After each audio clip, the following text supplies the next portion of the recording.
Well, you hear it all the time is the erosion of the middle class, and that's obviously what's resonating in this election cycle. It's worked very well for Donald Trump and Bernie Sanders. And now there's a new Pew Research poll that shows that the median income fell by 80% in 229, and 80% of the 229 metropolitan areas that was studied. The same share of middle-income adults decreased in 203 of those areas. Joining me now are Richard Goodstein, Peter Morici, and Liz Peek. Professor Morici, you know, this is something I think people kind of feel, they kind of know, but when you see these kind of exhaustive studies on it, it just brings it to light, doesn't it? Well, absolutely. We have technology, which is replacing a lot of middle-class jobs. We have globalization, which is destroying imports, a lot of middle-class jobs. But also cities themselves, it's magnified because of the scarcity of land and land use regulations in cities that make it very difficult to build middle-class housing. In New York, you build for the rich, and then you build some poor-door housing for affordable housing, but it's very difficult to build for people in the middle. In fact, the Obama administration itself has voiced concerns about overly aggressive zoning laws and land use regulations in cities, which are impeding the movement of skilled people into big cities where the high-tech jobs are.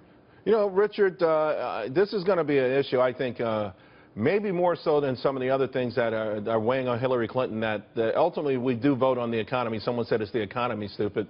And what do you make of this lack of mobility, particularly under President Obama?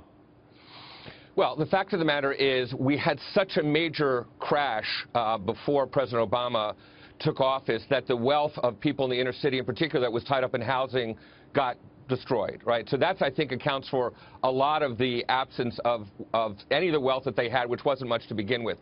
But I agree with you. I think going after middle-income voters is going to be big. And I would say Hillary Clinton feels pretty good about the fact that she's for a minimum wage increase and Trump's not, that she's for help with child care and he's not, that, frankly, she's disclosing her tax returns. And I think people in the middle income may smell a rat when the fact that Trump doesn't, when they get wind of the fact that he's been outsourcing jobs and hiring foreigners. I do think, just like we saw with Bain Capital 4 years ago, Charles, I think when the history of what Donald Trump has done to amass whatever wealth he has, and I bet you it's not 10 billion. Well, it is. I have a hunch that they will not be. I have a hunch that the middle class, just like they felt towards Romney, won't be feeling particularly warm thoughts once they have the full picture about Trump. But one thing is, the bottom line, Liz, is this: you know, forgetting about the Trump, you know, his wealth and how much he may or may not have.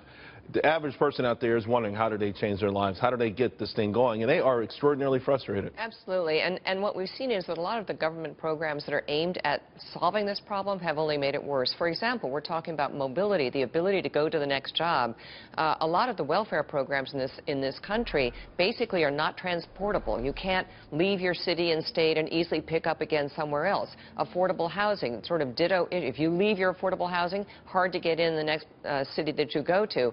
As far as the wealth issue is concerned, Hillary Clinton is not exactly a pauper, and I would say that it's going to be a little harder for her to explain where those $200 million came from, possibly, than Donald Trump. Had to get that in there. Especially where you got it from, because I know she might be a good speaker, but I don't know if anybody... It's all in her tax returns, Liz. It's all in her tax returns. Yeah, no, seriously, that's easy. I just think, Richard, people are wondering, is she really worth, wink, wink, 300 grand a speech? Right. But we'll leave it there for another time.